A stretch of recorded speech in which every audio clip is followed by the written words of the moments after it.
وعلیکم ورحمت الله وبرکاته. زما د لرو برګرانو پښتنو ورونو بچو خويندو لونو زه محمد یوسف بنریس تاسو په خدمت کې حاضر یم. په نننۍ ویډیو کې تاسو ته د غنی خان د حساب کتاب په نظم باندې خبرې کول غواړم. راځئ چې وورو غنی خان د حساب کتاب په معامله کې څه تصور لري. غنی خان وایي په جړه جړه می عمر په سجدو منځونو تیر کو، نتیجه بس مرګي او تور لحد را چاپیر کو. د قسمت او د تقدیر دې څه قانون لاره ګذرشته، د ځوانۍ اورته مې ولې بیا وې وسوځېدې ولې، لاس او خپې مې دې تړلي او وې شا به ګډ شه ګډ شه. هر انسان دې دې اتڼ ته زنځیرونه کې بللې، د مسکو سترګو جانانه لر د خپو مې کړه دا پړې، بیا مستی د خاورو ګوره او ټوپونه د ادم، کله شرنګ د هوا خوا کې کله زیر او کله بم. د تقدیر کړه کسستا بیا زما غډا ته ګوره، ستا د عرش په منارو کې لیوانې خندا ته ګوره، چې زه مس شم په هوا شم اور شم تندر شم رڼا شم، چې یو ساز مس او سرشار شم نور شم پړق شم په ځلا شم، ورو شان تور د مرګي سورې برند سترګې تکې تورې، یو نظر را ته راواړی یو نظر کې ورک تالا شم، رڼا نور مستی لا وشي موټی خاورې د صحرا شم. ای زما د زړه د نور د وینا او د خیال ربا، د ځوانۍ د سرو رنګونو د مستی او جلال ربا، ای چې زه جوړ تش د خاورې بس د خاورې و مسیال، ولې تا راکړه سازونه او ګلونه او جمال، دا انصاف د موټی خاوره د خپل تخ پایول اوسې،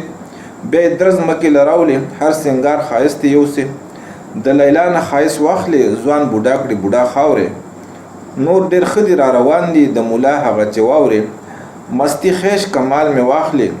خپل یو تور ویخته پرې نږدې، زه د لوټ تاله کړم دلته ته به تله کې د سږدې،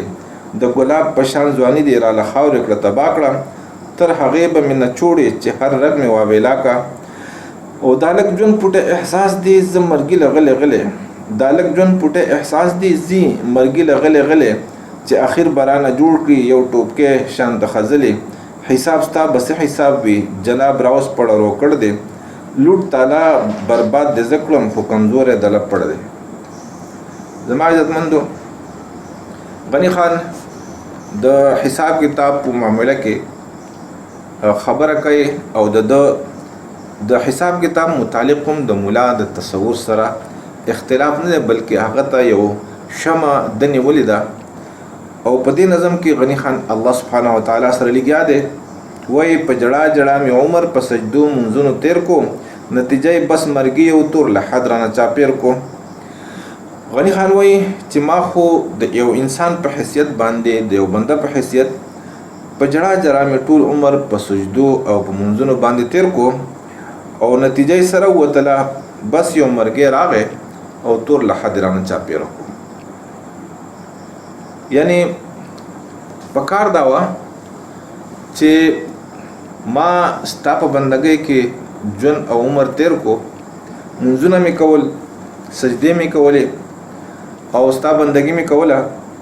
نو پکار دا چې یاره مرګې نه راتلې او تور لحد رانه چاپېره کېدې نه. د قسمت او د تقدیر دې څه قانون لاره ګذرشته، د ځوانۍ اورته مې ولې بیا وې وسوځېدې ولې. غنی خان بیا د الله سبحانه و تعالی سره خبرې ترې کوي او وایي چې الله ستا د قسمت او د تقدیر څه لار او څه ګذر شته دی، د هر څیز یو خپل قانون یو خپله ضابطه وي، او د الله سبحانه و تعالی د قسمت او تقدیر د قدرت ته چې وګورئ نو د هغه قانون څه داسې ښکاري لکه غنی خان چې په یو نظم کې وایي چې زړه مې هم وایي چې شته دی، خلق هم وایي چې یې تو، خو جهان دې داسې ښکاري لکه بې مالکه کور. نو غنی خان په دې نظم کې الله سبحانه و تعالی سره خبرې کوي چې د قسمت او د تقدیر دې څه قانون لاره ګذر شته، تا چې زما دپاره کوم تقدیر او قسمت ټاکلی دی د دې څه لار او څه ګذر او څه قانون شته دی. او ولې د ځوانۍ اور ته مې ولې بیا وې وسوځېدې ولې، ځواني دې راکړه، په ځوانۍ کې انسان د هر څه نه بې فکري، او هغه ځواني دې راکړه چې هغه محدود وي، نو په هغې کې راته بیا وې چې ته ولې وسوځېدې. وسولم خو تا د انسان چې ګناهونه کوي نو زیات تر انسان په ځوانۍ کې ګناهونه کوي او د چې بې فکره بې غوري د الله نه او د آخرت نه، نو هغه هم د ځوانۍ په دې عمر کې او د ځوانۍ عمر ته په فارسی کې دی چې در جوانی توبه کردن شوی پیغمبري. د ځوان توبه چې ده د ځوان هغه د نبیانو او د پیغمبرانو شیوه ده، طریقه ده.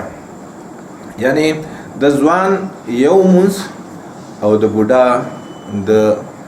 لسو کالو مونځونه دا برابر نه دي. نو غنی خان وایي چې یاره دا ځواني په خپله یو اور دی، دا انسان په ګناهونو باندې آماده کوي. تا ځواني ورکړله انسان له او بیا چې هغه کله ګناه کوي نو ته ورته وایې چې ولې دې ګناه وکړله. دا ځواني د ځوانۍ اور ته مې ولې بیا مې وسوځېدې ولې؟ نو ځواني خو تا ورکړله چې تا ځواني نه ورکولې نو هغه به ګناه ولې کړو. که تاسو وګورئ نه بوډاګان چې دي داسې ګناهونه نشي کولی، څه به کوي چې د وس د بدو نه وي، څه به ته څه به دې ښه وي. توبه حاله د شرابو چې شراب درته پراته وي چې بوډا شي خوله کړ شپه بیا توبه توبه د څه کې هغه ښه د بدو بد دی د ناکامه چې ته ښه کې نو چې خوله کړ شپه شي بوډا شي هغه بیا څه ګناه وکړي. نو اصل کې د ځوان نه ګناهونه کېږي او دا ځواني الله ورکړې ده. نو همې د ځوان د لکه داسې اور ورکړی د انسان له چې دا د ځوانۍ دا اور هر انسان سوځي او بیا ته الله تپوس کوي چې ولې ته وسوځېدې. نو غني خان ورته وایي چې لاس او خپې مې دې تړلي او وې شا به ګډ شه ګډ شه، هر انسان دې دې اتڼ ته زنځیرونه کې بللی. د الله سبحانه وتعالی څه عجیبه غونته کې قانون دی. غني خان وایي چې تا لاس او خپې زما وتړل او ما ته وې چې ګډ شه. اوس ګډېدو لپاره لاس او خپې آزاد پکار دي چې لاس او خپې چا تړل شي او غریب پسې ګډ شي. نو د الله سبحانه وتعالی د قانون څخه داسې ښکاري چې د انسان تړلی دی او وایي چې ګډېږه او بیا هر انسان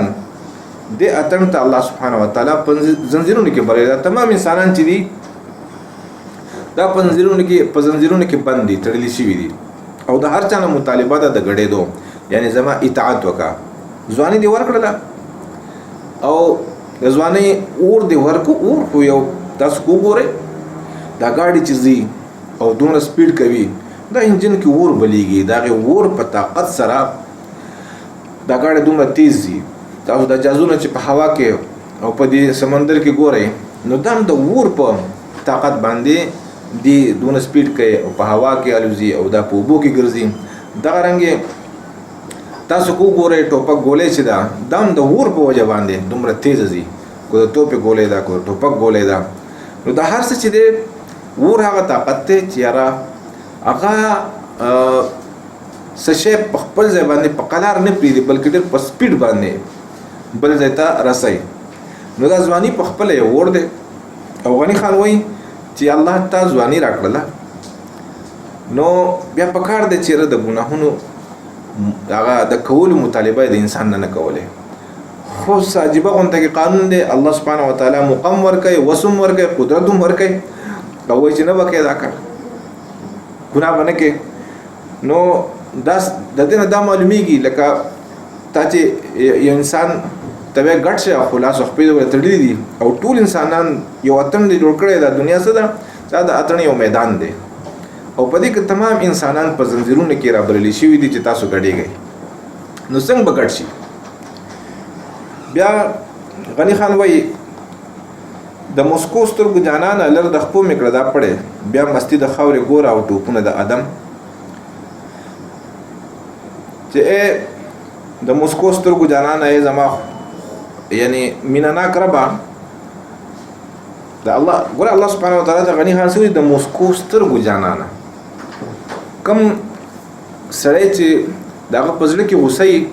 نو سترګې به د هغه چېرته ونه خاندي، د هغه شونډې به چېرته ونه خاندي، مسکی به نه شي. د په زړه کې انتقام وي، د په زړه کې غوسه وي نو د ده سترګې به اور ولي او دی به چېرته ونه خاندي. نو غني خان الله سبحانه وتعالی ته څه وایي؟ د مسکو سترګو جانانه. غني خان الله پیژندلی دی چې الله مینه ناک دی نو ځکه د حساب کتاب معامله باندې غنی خان د الله هغه خ اړه د قام تخي کم چې مولا زمونږ په خپل تقریرونو کې په کتابونو کې او په جماعتونو کې پناه کړی دی. نو غنی خان ورته وي د موسکو سترګو جانان لر د خپل میکړه دا پړې اوس یا الله ته ماته چې ګټ شه نو تاسو زما لا صحبه دړې دي اوس دا پړې مې د خپل لري کړه بیا مستی د خاورې ګوره او ټوپونه د ادم ګوره چې بیا د څه چل نه کوم ځواني دی را کړې دا او بیا د بیوسم پیدا کړې ما ته چې زمانه څه غواړي استاد چې کومه مطالبه دي هغه ډېر زیات لوی دي. نو دا غي د پاره یو ډېر لوی مستی پکار ده یو ازادي پکار ده ته مال ازادي راکا ته مال وس راکا نو بیا ګوره چې څنګه ټوپونه وخم تا ته څنګه نه غړېږم او څنګه مستی نه کوم کله شرنګ د هوا خوا کې کله زیر او کله بم ته ګوره چې کله به شرنګ د هوا په خوا کې او کله به زیر شم کله او بم زیر او بم د رباب او د ستار خپل راګونه دي تاسو ته علم ماته دومره علم نشته په دې کې. بیا غنی خان وای د تقدیر کړي کسستا بیا زما غډا ته ګوره ستا د عشق په منارو کې لیوانه خندا ته ګوره. الله سبحانه وتعالى د انسان د تقدیر په کړو کې جکړاو کړي دی د الله قبضه قدرت انسان خپل مرزه هیڅ نشي کولای. مقصد دا دی چې د الله سبحانه وتعالى په قبضه قدرت کې نیول شوی دی. نو غنی خان الله ته وایي چې دا د ستا چې کوم قدرت ته د قبضه نو دا کړه لګه سسته کا نو بیا ګوره زما غړې دوتا او ستا د عرش په منارو کې لیوانه خندا ته ګوره نو ګوره ستا عرش ته برسېدلې ما او الته کې به ته خاندما. یعنی ګوره کو تاسو ګورئ د انسان الله سبحانه وتعالى ټیک ته تصرف ورکړي په ټولو کائناتو باندې خدای چې کوم شی په سسیس په قابو کول غواړي نو د ژوند تیر شي د عمر لاړ شي ضایع شي خلیفہ دی خو د بیوسه دی او د الله سبحانه وتعالى چې دنه سغواړي نو پاره کې دل الله سبحانه وتعالى د سره یو داسې دشمن ملګری کړی دی چې هغه ته شیطان وایي او شیطان چې دی هغه په د باندې زور ور دی په انسان باندې ډېر زور ور دی. شیطان داسې زورور دی داسې زبردست دشمن دی یعنی زورور دشمن دی چې د انسان چې کله دی د ښه کار د کولو اراده وکړي نو شیطان وایي چې نه به کې دا ښه کار کله چې دی ځان د بدو نه د منع کولو نیت وکړي نو شیطان وایي نه دا بد به کې د دنیا او د آخرت کوم خیرونه چې انسان حاصلول غواړي شیطان وایي چې یو حاصل نه کې او د دنیا او د آخرت د نقصانونو چې کله انسان ځان بچ کول غواړي د شیطان وایي چې نه دا نقصان به ته خامخا اوچته. اوس د دې لپاره چې انسان ډېر کمزور دی او شیطان ظالم دی نو دی بس چل کوي دی به خامخا دی چې د چا خلیفه دی نو دغه سره به یاري کوي دغه سره به دوستي کوي دغه سره پناه اخلي. کو تاسو ګورئ مثال په تور یو سړی د آی جی دوست دی نو چرته په لار روان دی یاره د دې سړي به د پولیس کانسټیبل نه یا د حوالدار نه یا د ای ایس آی نه یا د سب انسپکټر نه یا د ایس ایچ او د ډي ایس پی نه یاره وشي ځکه د دوست چې دی هغه آی جی پی دی کو دی ورته څه وایي هغه به هغه ته یو ټلیفون کې بس هر څه به ختم کړي. نو الله سبحانه وتعالی زمونږ بادشاه دی انسان کو ځان خلیفہ وګڼو او د خپل یاري خپل تعلق د الله سره جوړ کو نو دته الله بیا یو نسخه خي او هغه نسخه ده اعوذ بالله من الشیطان الرجیم اعوذ بالله من الشیطان الرجیم. الله سبحانه وتعالی د انسان ته وایي چې تکله د دنیا او د آخرت د خیر د مندلو د لټولو کوشش وکړي او کله ځان د دنیا او د آخرت د نقصانونو د بچ کولو نیت او اراده کې نو بس دا وایا یعنی ما سره پناه واخله. د دې مقصد دا دی لکه څنګه چې یو انسان دی او خپل دشمنانو رئیسار کړی دی د تختی او د دشمنانو زورور دي او پسې دي پسې وجني دی روان دی منډي وخی एकदم یې وکتل چې د بادشاه د محل دروازه لرې ده. نو دی چې کله د بادشاه محل ته ورننوځي بس دشمنان دورایه اوس ودرېږي او ویره اوس بچ شوي، ځکه چې دا دشمنان کو هر څومره ګڼ دي نو زورور په ده دي، په بادشاه خو نه دي زورور. او دې سړي د چا سره پناه واغسته؟ د زمانې وخت د بادشاه سره پناه واغسته. نو دی لاړو بچ شو، سلامت شو. دغه رنګې الله سبحانه وتعالی موږ ته دا تعلیم راکوي چې کله تاسو د دغه دشمن نه ځان بچ کول غواړئ، ما طرف ته رجوع وکئ، ما ته راځئ، ما یار کوئ، زما سره پناه واخلئ. نو شیطان بیا ستاسو نقصان نشي کولی، تاسو شیطان نه بچ شوئ. نو دا غني خان دغه فلسفي هغه اظهار کوي په دې نظم کې چې یاره انسان دومره کمزوری دی چې دی نه ښه کولی شي په خپل وس باندې نه بد کولی شي، ځکه چې دشمن د ډېر لوی غټ دی. نو چې نشي کولی نو ته وله یا الله ته ترې غواړې دا ولې؟ نو الله چې ترې غواړي نو الله سبحانه وتعالی په ناحقه نه دی، هغه ورته طریقې کار هم ښوولی دی چې یاره ته به دا چلونه کې زما سره پناه اخلې، زما معیت په حاصلې. نو څوک چې د الله معیت حاصل کړي شیطان په هغه باندې بېوسه شو. نو غني خان الله ته په دغه انداز کې لګیا دی چې د تقدیر کړی که سسته بیا زما ګډا ته ګوره، ستا د عرش په منارو کې لیونی خندا ته ګوره. ته د تقدیر د دې دا کړی سسته که نو ګوره چې زه څنګه ګډېږم نه، او د عرش منارو کې ته زما خندا ګوره چې زه مست شم، په هوا شم، اور شم، تندر شم، رڼا شم، چې یو ساز مست او سرشار شم، نور شم، پلک شم، په ځلا شم. بیا غني خان فریاد کوي الله سبحانه وتعالی ته چې هر کله زه مست شمه، په هوا شم، والوزمه تا طرف ته، اور شمه، اور چونکې د ده مزاج دی چې دی الوزي په بره زور کوي، تندر شمه، تندر پړقي، او رڼا شمه، رڼا وکمه. کله چې زما باندې د حالات راشي، دا کیفیتونه راشي او زه د څه قابل شمه، یعنی زما وجود هغه دنیا ته خیرونه ورکول شروع شي چې یو ساس مست او سرسار شم، داسې ساس شم چې هغه مست وي او سرشار وي، نور شمه، رڼا شمه، یو پړق شمه او ځلا شمه. نو څه چل وشي؟ ورو شانتور د مرګي سوری، برندې سترګې تکې تورې، یو نظر راته راواړئ، یو نظر کې ورک تعالی شم. بس زه چې کله تا ته سمیږم تاسو به وګورئ ځوان اکثر د څه نه خبر نه وي، د ده په زړه کې دنیا مینه نه وي، خو په ده کې یو اور دی، طاقت دله الله ورکړی دی. نو د هغې طاقت دی غلط استعمال د ګناهونو په کولو باندې کوي. خو انسان چې ګناهونه کوي که نه، غني خان یو نظم کې وایي چې ما ته یاد خپلې ګناه کو، ستا نه ير خپلې نیکۍ کو، ما جانان کو، دلبر کو، تا تکۍ او ناتکۍ کو. مقصد چې ما ته یاد خپلې ګناه کو. نو دا ګناهونه چې دي، انسان چې ګناهونه کوي نو دته احساس راسي چې یاره زه دا ګناه ولې کوم. دی چې ګناهونه وکړي نو د ګناهونو نه متنفره کېږي. چا چې ګناهونه نه کړي، زه تاسو ته یقین در کوم دا زمونږ روزانه د لیدلو په مشاهده کې ده. د پاکستان کې، د پاکستان نه او د بنګلاديش نه، د انډیا نه لوی لوی مفتیان راځي دلته کې، مفتیانی ډېر غټ علماء حافظانی د تبلیغ ډېر لوی لکه وخت پکې لګولې، هلته کې شپه ورځې په ځان یو کړي لوی غټ پټکې وهلی او ډېره غټه ګیره او دا پنسې پنډو پورې تړلي، دلته چې راشي مزدورۍ له وخت تېرولو له. نو څه چل وشي؟ په یو کال کې دننه د هغه د ګیرې نوم خلاص شوی، د پټکي نوم خلاص شوی، او هغه بیا د کپړو په ځای باندې هغه څو کچا چې ورته وایي که نه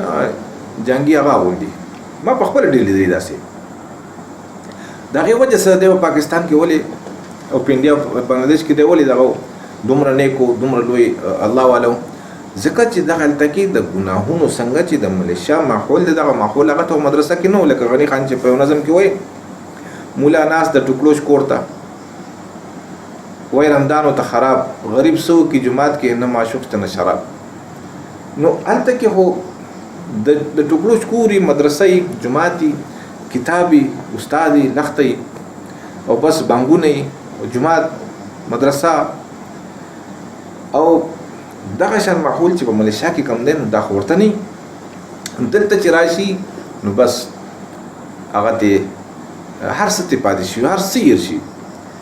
نو د چې کله انسان مقصد مې دا دی چې انسان ګناهونه کوي نو د ګناهونو په کولو سره د ګناهونو متنفر شي چا چې ګناهونه نه کړي او د عالم شي مفتی شي فاضل شي نو د ګناهونو متنفر نه بلکې د ګناهونو مقنده پلاس د تورغلي متنفر نه دی د لیواله دی د ګناهونو متنفر هغه انسان چې هغه ګناهونه وکړي نو دا ځوان چې دی د کله ګناهونه کوي په ځوانۍ کې نو اخر د پوه شي او د چې سړیتوب په دې کې راځي لکه د سړی جوړیږي نو یو ځوان یو سړی یو بوډای کنه نو چې کله د سړی جوړیږي نو په دغه وخت کې د توبه وباسي د الله سره یاري دوستي کول شروع کړي دی و یا الله بس ځکه د هر ګناه د لذت سکلې چیرې د کې لذت نشته دا خو تبعی ده نو په توبه وکړي نو غني خندل ته کې خبره کوي چې زمس شم په هوا شم اور شم تندر شم رڼا شم چې یو ساز مس او سرشار شم نور شم پړق شم په ځلا شم کله چې زما ته دا احساس وشي چې لکه زه الله یاري دوستۍ لره لېږلم او زما د ځوانۍ هغه اور په مړېدو شي په سړېدو شي نو زه بیا روحانیت په ما کې پیدا شي نو چې کله روحانیت په ما کې پیدا شي او زه تا طرف ته در روان شم چې یو ساز مس او سرسار شم نور شم پړق شم په ځلا شم چې یو ساز مس او سرشار شم یو ساز شم مس شم سرسار شم ستا سره مینه شروع کوم ستا سره تعلق شروع کوم ستا په لټون کې شم نو څه چل وشي روشان تور د مرګي سورې برند سترګې تکې تورې یو نظر راته راوړی یو نظر کې ورک تعالی شم بس بیا انسان چې ځواني ختمه شي خبره جون بیا ډېر لږ پاتې شوی نو څه مرګ په دې ځای باندې ولاړي او د مرګي سورې او بس زه وینم چې برندې تکې تورې سترګې دي ماته نیولې دي او یو نظر چې راته راوړی نو بس په یو نظر کې ورک شم تعالی شم بس بیا نه ختم یم مقصد د غنی خان دا دی او رڼا نور مستی له شي موټه خوره د سارا شم زما چې کوم غرنا او نور او مستی هغه ورک له کی ستل شي موټه خوره د سارا شم یا بس یو موټه خوره شم دا وجود څه دی یو موټه خوره د قبر کې چې کېده بس به یو موټه خوره د جوړ شي نو په کار دا چې انسان ته وو باسي نو الله سبحانه وتعالى لکه دا زموږ په خپل عقل کې دی کنه چې را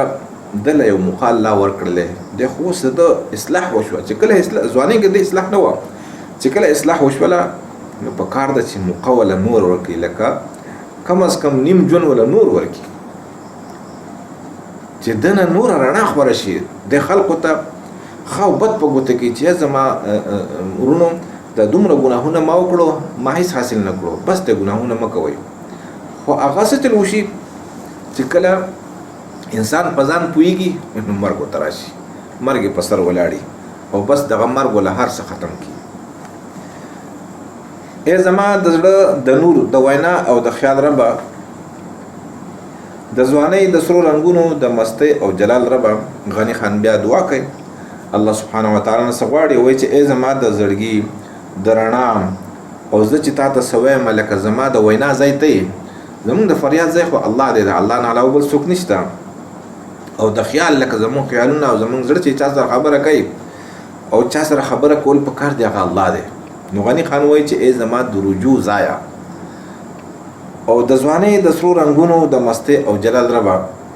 د ځوانۍ د مستۍ کې چې څومره رنګونه دي دا الله تعالی کړي د دې مالک او خالق ته او زما د مستۍ او د جلال ربه ته په خپلم جلال خاوني ای چې زه جوړ تش د خاورې بس د خاورې او مسیال ولې تا راکړه سازونه او ګلونه او جمال چیرې ای چې زه جوړ تش د خاورې چې زه بس تش د خاورې جوړ یم او د خاورې سره سیال وم لکه انسان څه دی دا وجود چې دی د خاورو نه جوړ کړی دی او خاورې بشي د خاورو سره بس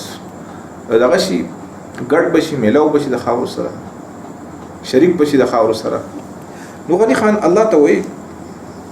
چې زما دومره خوږه ربه هر کله چې دومره کمزور یم چې زه د موټي خاورې نه جوړ یم او بیا به خاورې کېږم نو ولې تا راکړه سازونه او ګلونه او جمال تا ولې مالا دا دومره بهترین سازونه راکړه او ګلونه او جمال دې راکړو دومره ښایست دې راکړو دومره مستی دې راکړه دا روح دې را پکې د خپل طرف نه زما په زړه کې واچو زما په وجود کې واچو دا ولې تاسو وګورئ انسان چې د کومو څیزونو مرکب دی دا د یو بل متضاد دي لکه روح انتهایی پاک او د الله د جانب نه راغلی نو د الله جناب چې دی هغه څومره به لوړي اوچتي او دا وجود چې دی دا د خاورې نه جوړ دی بیا روح چې دی په بره ځي انسان چې مړ شي او وجود په خاورو کې کېښودلی شي او خاورې شي نو دا یو تضاد دی چېرې د دومره ښکلي روح لا روح د یو ساز دی دا یو جمال دی دا رنګ دی نو دا دې په دې د خاورو په دې لوښي کې ولې ضایع کوو ولې ضایع دی بیا غنی خان وایي چې دا انصاف دی موټی خاوره د خپل تخت پایوله یوسې بیا یې درز ځمکې له راوړې او هر سنگار ښایست یې اوسې چې لکه یا الله دا انصاف دی چې د موټی خاوره چې دی دا ته د تخت د خپل تخت یعنی د عرش هغې خپولی اوسې داسې که وګورئ که نه وایي د ټول نه زیات د انسان په سجده کې الله ته نږدې هغه سجده کومه چې په محبت کې شوي هره سجده نه نو د انسان چې دی د ده مقام دومره اوچت دی چې الله سبحانه وتعالی د ده ذکر بره په عرش کې کوي نو په تمامو کائناتو د مال دومره فضیلت را کړی دی چې دا موټی خاوره د خپل تخت پایوله لکه خلیفه دی د الله که نه چې د الله خلیفه دی نه د الله سبحانه وتعالی د تخت پایو سره ناست دی نور مخلوق نه دی ته ګورئ رسول پاک صلی الله علیه وسلم عرش ته غوښتلی و او جبرائیل علیه السلام ورسره تلو میکایل علیه السلام ورسره روانو بیا چې کله هغه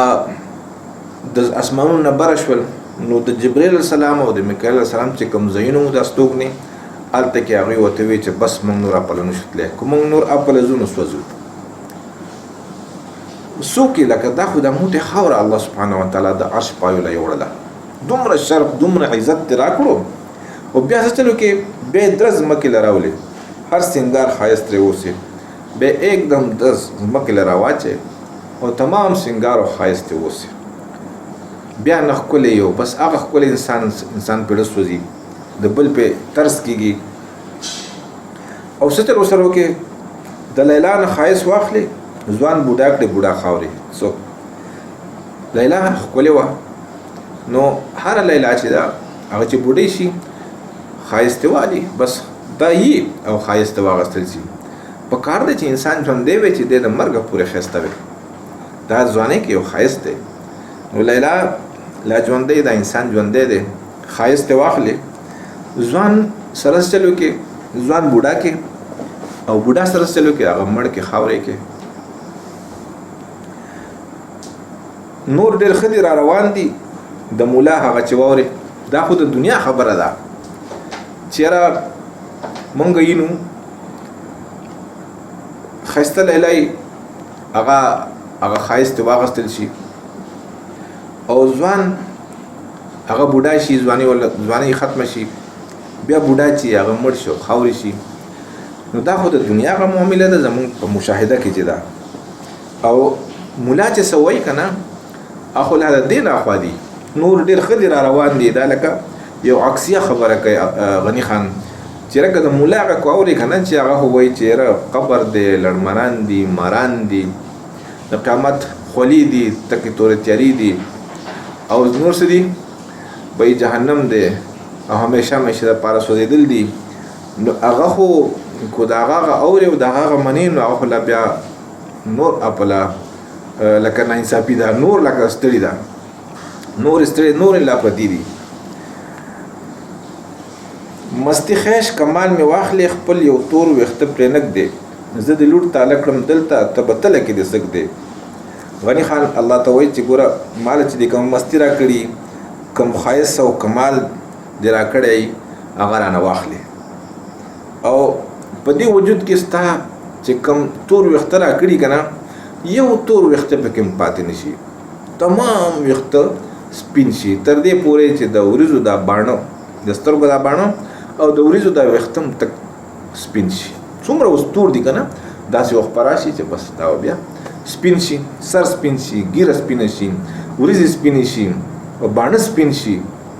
تر دې په وجود چې کوم ویښته ولاړ دي تمام ویښته هغه سپین شي او یو تور ویښته پکې پاتې نه شي. دا د الله قدرت دی او د الله زور دی. نو غني خان ورته وایي چې یاره مې د تخت پایو سره کېنې او څه چل کې مستی ښایست کمال رانه اخلې تر دې چې یو تور ویښته پرې نه دی او زه د لوټ تعالی کړم دلته ته به تله کې د سګ دی. نو دا حساب کتاب وي د یار سره د دوست سره تا چې مال سره کړو خو تا واغستل تا خو لکه مال تور ویښته را کړو نو هغه دې یو پرې نه ښودو ټول دې رانه واغستل. تا چې مال ځواني را کړې وه ځواني دې واغستله، تا چې مال ژوند را کړو ژوند دې واغستو، تا مال مستی را کړې مستی دې واغسته، تا چې مال کوم کمال را کړو کمال دې واغستو. نو اوس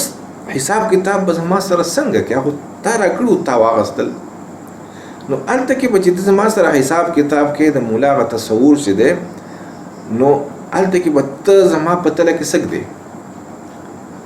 مثال په طور باندې د یو سړي په بل باندې 1 لک روپۍ قرض دی او دې پسې لاړو ویل زما 1 لک روپۍ راکړه یا قرض نه دي امانت ورسره پردي دي. یو سړی د هغه 1 لک روپۍ د دکاندار سره امانت پرتی دي لاړو او دکاندار ته وایي زما 1 لک روپۍ راکړه هغه ورته وایي واله 1 لک روپۍ دې واخله. نو کله چې دې 1 لک روپۍ دې واخلي دې دکاندار ته ویلی چې راځي حساب کتاب وکړو هغه وایي چې تا چې مال سره کړو خو تا واغستو. نو الله سبحانه وتعالی د حساب کتاب غني خان وایي چې تا چې سره کړي هغه دې واغستو نو په تله کې به سګ دی زما لپاره او زه خو دلته کې لوټ او تاله کړم نو په تله کې بیا څه پاتې شو چې دلته کې لوټ شم دلته کې تاله شم. د انسان چې دی د ژوند قیمتي دی، د ځواني ډېره قیمتي ده، د ښایست څومره قیمتي دی. نو ټول قیمتونه صحت ول الله ورکړی دی هغه خو لکه تاله شو لوټ شو خبره ختمه شوه.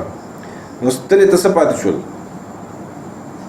د ګلاب په شان ځواني دې راله خاورې کړه تباه کړه تر هغې به مې نه چوړې چې هر رګ مې وبېلا کړه. د ګلاب په شان ځواني چې کوم وه هغه دې راله خاورې کړه او تباه دې کړه ځواني. اوس وګورئ زه تقریبا د 50 کاله یم ځواني لاړه څه شوله بس لوټ شوه تاله شوله تباه شوله. دغه شان هر انسان باندې که څوک ځوان دی نو په هغه ځواني روانه ده او الله ته هغه ځواني اخلي. دا د ګلاب په شان ځواني دا د انسان د ځوانۍ پسې خفه وي دا یو قیمتي عمر دی. د غني خان وایي چې تا خو زما د ګلاب په شان ځواني چې ده هغه دې راله خاورې کړه تباه دې کړم او تر هغې پورې مې نه چوړې تر کومې پورې چې یو رګ مې واویلا نه کړي. او دا لږ ژوند پوټه احساس دی زی مرګي لغلې غلې چې اخر برانه جوړ کړې یو ټوپکې شان د خزلې. نو بس دا لږ ژوند او دا پوټه احساس لږ د احساس دی اوس دی ژوند لږ دی او احساس چې دی هغه ډېر بس یو خاص دی او څه چل کوي مرګ له ورو روان دی. زمونږ سره څه دی یو حس دی یو شعور دی زمونږ سره او ژوند دی. نو دا مرګ له مونږ غلی غلی دا دواړه څیزونه روان دي او الله ته غني خان وایي چې آخر برانه جوړ کې یو ټوپکې شان د خزلې آخر بس زمانه به د خزلې یو ټوپ جوړ کې ټوپکې تاسو ته پرې لکه د خاورو ټوپ چې څوک جوړوي هغې ته ټوپکې وایي. انسان خو دومره هم نه دی چې ټوپ شي ټوپکې لکه په ټوپونو کې ټوپ چې دی هغه وړوکی نو بس د خزلې د کچرې د خاورې یو ټوپکې برانه جوړ کې. نو بیا غني خان په آخر کې وایي حساب ستا بس حساب وي جناب راوس پړه روکړ دی لوټ تالا برباد د زکړم خو کمزور دله پړ دی. نو غني خان وایي حساب ستا بس حساب وي جناب راوس پړه روکړ دی حساب وي یا الله ستا به څه حسابي ته خو دې د خپل روکړ راوس پړه روکړ هغې کتاب ته ویلی شي کوم کې چې یو دکاندار یا یو بیپاري چې دی نغدو هغه حساب کتاب کوي نقدې خبرې چې پکې لیکل چې نقدې پیسې د پیسو هغه کتاب چې نقدې پکې لیکل شي نو غني خان ورته وایي چې الله حساب غواړي زما نه نو څه حساب غواړي ته خو د خپل روکړ د خپل کتاب په کوم کې چې ته نقدې لیکې هغه راوس پړه او لوټ تاله برباد دې زه کړم لکه لوټ خو دې زه کړم تاوان خو زما کېږي که نه خو څه چل دی کمزور یم نو کمزور پړ دی زما عزتمندو دا خبرو کې مونږ ته ډېرې شکوې او داسې زورنې غونته کې معلومیږي ډېر علماو په دې باندې اعتراض هم کوي چې دا ولې غني خان ویلي دي نو غني خان د الله سبحانه وتعالی عشق دی د غني خان د الله سره یارانه ده او کله چې د چا سره یارانه شي نو دی بلا تکلف شي هر یار چې دی د یار نه یریږي یو بادشاه هم که د چا یاري که نه نو دا یار دغه بادشاه دغه دبدبې نه هم نه یریږي داسې ډېر داسې زمونږ د مخې شوي دي چې دوه یارانې د سکول د وخت او بیا یو یار پکې څوک سپیکر شي او څوک پکې گورنر شي څوک وزیر اعلی شي او څوک آی جي شي او څوک جنرل شي دا بل سړی چې دی دی هېڅ هم نه خو چې کله میلاو شي نو دی پای دا کې یو بل دغه ورته کنځل کوي ستا هغه داسې داسې کوم ستا هغه داسې داسې کوم او دا ولې ورته کنځل کوي په ګپ کې ورته کوي د مینې نه ورته کوي دا ولې چېرې دا یاران دي حالانکې ګورنر ته وزیر اعلی ته وزیر ته افسران ته خو څوک کتی نه شي او دا سړی ورته مخامخ کنځل کوي د خور مور او د ښځې که نه تاسو به لیدلي نو دا د مینې د وجې نه ځکه د دې دواړو مینه ده نو دا سړی په د باندې زړور دی غني خان چې دا دومره سختې خبرې کړي دي الله سبحانه وتعالی ته د حساب کتاب په معامله کې نو دا یې ځکه کړي دي چې غني خان د الله سره بلا تکلف دی بلا تکلف ولې دی چې دی د الله سره یارانه ده او هر یار د خپل یار نه یریږي نه نو ځکه غني خان یریږي نه په دې حساب کتاب کې د مولا تصور چې دی هغه څه بل شان دی تاسو ته پته ده مونږ روزانه په منبرونو په محرابونو کې اورو چېرې هغه دا به هم حساب کېږي دا به هم حساب کېږي نو غني خان وایي چې یاره چونکې غني خان ورسره یاري کړې ده دوستي ورسره کړې ده مینې ورسره کړې ده غني خان وایي چې ستا سره په یارۍ کې خو زه تاله شوی یم تا خو چې ما نه څه راکړي وو هغه دې واغستو اوس په حساب کتاب کې به ته زما نه څه غواړې زما عزتمندو دا د خفګان خبرې نه دي دا د اعتراض خبرې نه دي دا د غني خان هغه د مینې انتها ده د دې نه موږ اندازه لګولی شو چې د غني خان مینه د الله سره څومره درجې ده څومره حد ته رسېدلې ده چې غني خان دومره بلا تکلفه شي چې غني خان الله ته ووایي چې یاره ته دې دا روکړ راوس پړه او لوټ تاله او برباد دې زه کړم کمزوری دله پړ دی او زه کمزوری یم نو بس پړ یم زما عزتمندو دا نظم د غني خان چې ما تاسو ته په څه درجه کې تاسو ته کولاو کو وسپړدو کو چېرې دا ستاسو خوښ شوي نو د الله د رضا لپاره نورو ته یې ورسوئ